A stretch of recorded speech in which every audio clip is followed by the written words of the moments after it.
Let's begin with the King. 132 rushing yards, 2 touchdowns, and I'm going to tell you right now, this is history. The King is defying NFL historical odds at his position. And I'm going to tell you why. This dude is an ascending player at 30, somebody who will turn 31 before the end of this season, and he's playing some of the best football of his storied career. Look at what Field Yates compiled here earlier this morning. First and foremost, he is on pace for just south of 2,000 rushing yards, 1,995 to be exact, and 26 total touchdowns. Okay? That is MVP-like from 22, and he just so happens to have a teammate who is also playing MVP-like. We'll get to number 8 in just a bit. But look at the way that Derrick has started to round out into form here in recent weeks. A slow start to the season, 13 carries, 46 yards, and a touchdown opening night in Kansas City. 18 carries for 84 yards and a touchdown in that loss to Vegas week 2. They were 0-2. And look at what happened since. Down to Dallas, 25 carries, 151 yards, 2 touchdowns. Buffalo, primetime game in Baltimore, 24 carries, 199 yards, 2 total touchdowns. Last week, game of the year maybe, in Cincy, 15 carries, 92 yards, a touchdown, including that 51-yard burst in overtime. He had just over 40 yards through 4 quarters. You go into overtime, good night. That's the closer. That's the Mariano Rivera that they took a bet on, right? That's the type of player that they were willing to risk spending some significant free agency money on day 2 back in March, who a lot of people had written off. As Geno Smith once proclaimed, I'm going to tell you what, King might be saying that at some point this year as well. They tried to write me off, and I did not write back.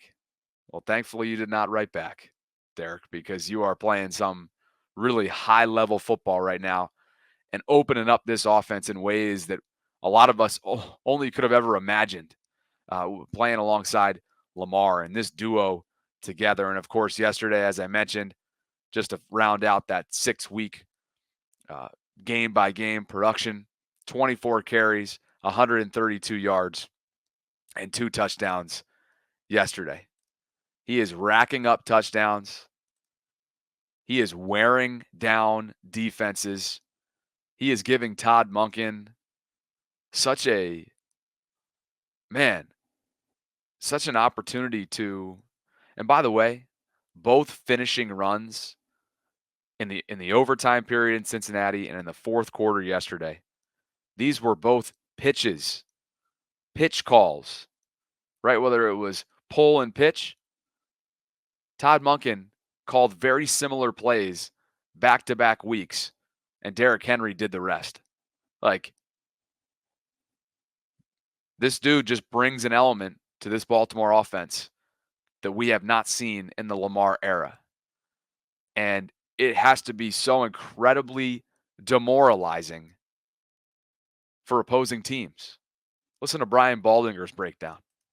To see the King in the fourth quarter when they're getting beaten, like they have been in the last 3 weeks. Ricard is the fullback.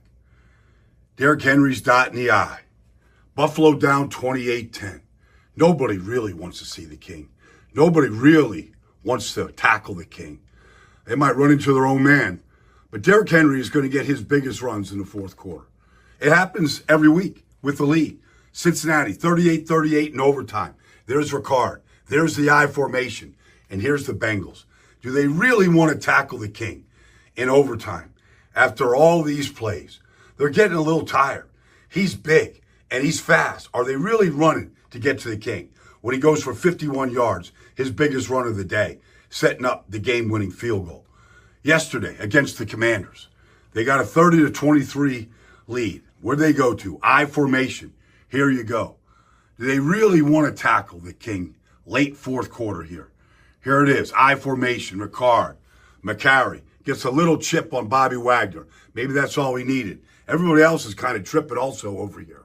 and there goes the king into the alley. He's an alley cat in the fourth quarter. Nobody really can tackle him. Nobody really wants to tackle him. It's just the effect of Derrick Henry, the league's leading rusher.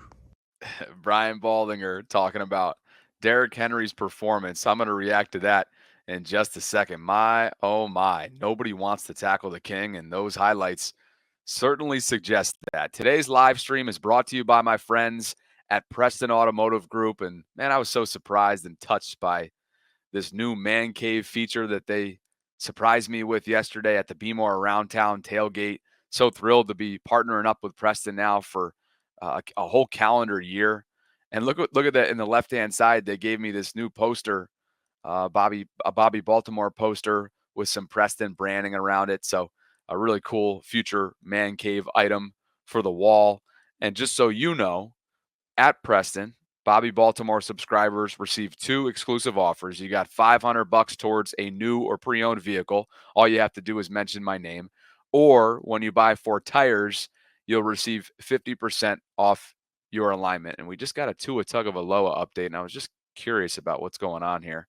Sorry, this is just losing my train of thought. Mike McDaniel tells reporters that Tua will not play this week, but is expected to resume playing in 2024. Okay, so I don't think that was previously yet known because of all of his concussion symptoms and what's happened in the past. So sorry, lost my train of thought there. But at Preston, again, Preston Automotive, $500 towards a newer pre-owned vehicle, or when you buy 4 tires, you'll receive 50% off your alignment.